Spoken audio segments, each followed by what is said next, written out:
As the voice of an age, I really take that title with much honor, and I also take it literally. That's why I shall begin uploading excerpts of my journal with my own voice reading and a relevant photo as a backdrop. The reason being that my voice is pretty pure, and the words I say reflect that as well.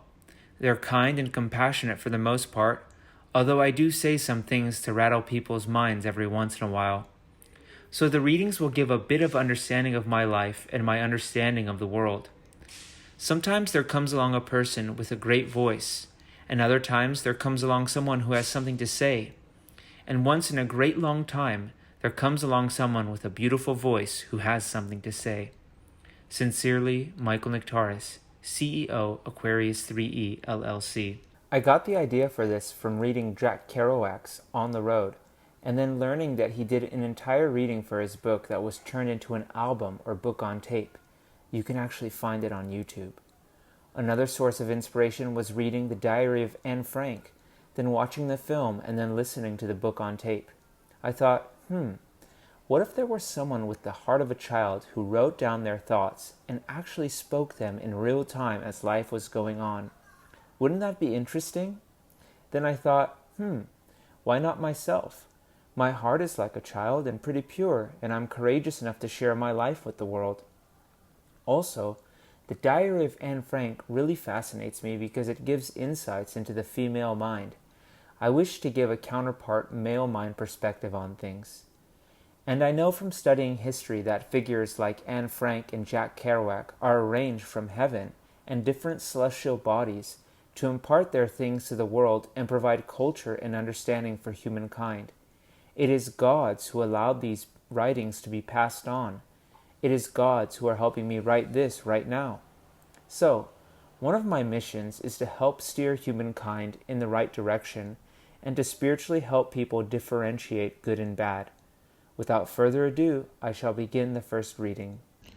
July 31st, 2019. Voice of an Age, Michael Nectaris celebrates 3 years in San Francisco. Wow, I can't believe it's been 3 years since I moved to San Francisco.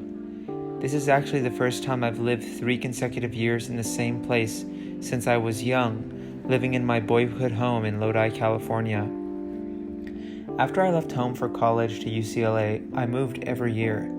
That's pretty common these days, especially with the prolonged adolescence that so many of today's youth are met with. In the midst of this prolonged adolescence, I fell upon some pretty hard times.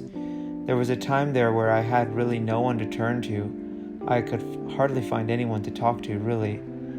I went down to Los Angeles to see if I could meet up with any of my old UCLA friends. I met one of them outside an old comedy club I used to perform at. He let me stay at his place for a night where I fell asleep on his couch, falling asleep to the Colbert Report on the TV. Stephen Colbert is super lols. We hung out the next day when he told me it might be a good idea if I lived in the same place for a long period of time instead of bouncing around. I listened to him and that stuck with me for some reason. Of course, I didn't listen to him right away. I ended up driving across the country to live in Washington, D.C. for about 9 months with another old friend. And then I drove back across the country to Sacramento where I stayed in my mom's basement with her for another year or so. But that idea of just finding your own space and just staying there for a long period of time just really stuck with me. I was still in a pretty depressed state. It seemed like I couldn't do anything right and spent most of my time watching football and riding my bike around Sacramento. Even though things weren't great, I still had the faint sense in my heart that it wasn't my purpose or my destiny to live in my mother's basement. I always longed to live in the big city. After all, I had lived 4 years in Los Angeles, 2 years in New York, and another year or so in Washington, D.C. San Francisco was close by, and I would go there some weekends to go to Golden Gate Park and hang out.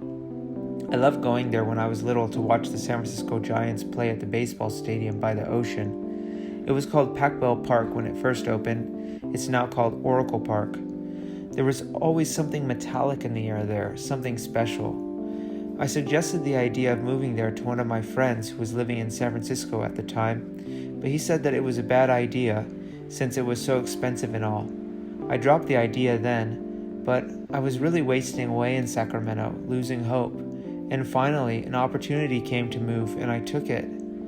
I remember getting into my white hatchback Ford Focus that day, July 31st, 2016, and feeling that old sense of adventure that I used to have. Except this time, I told myself that I wouldn't move from San Francisco. That one suggestion from my old dear UCLA friend would end up changing the course of my life, even though it took 2 years to take his advice. I ended up meeting my wife through a meditation practice that we both do called Falun Dafa only a month later. We got married within a few months at San Francisco City Hall. When you know, you know. It's crazy how life can be like that, where you feel stuck and trapped one day and then completely free the next. Sometimes it's just one thought or one fear or one perceived notion that holds us down. If you can break free from it somehow, it's pretty nice. Now, I don't really travel much. I like to stay in San Francisco. It's my home. I needed San Francisco, just like San Francisco needed me. I've been living in chronic pain for 9 years, and only a city like San Francisco could really heal me. I needed that love, that acceptance, that grace, that beauty, that mercy. I'll talk more about my 9 years of pain in the future. But really, amidst all the chaos and bad things that were happening, I forgot or lost sight of my true self. And I stopped doing the things that I love, which are reading and writing, performing, playing music, being creative really in any way, shape, or form. By living in the same space for a long period of time, I realized that it gave me that stability that I so desperately needed, so that my lows never got too low and my highs never too high. Living in the same place also gave me time to take care of myself.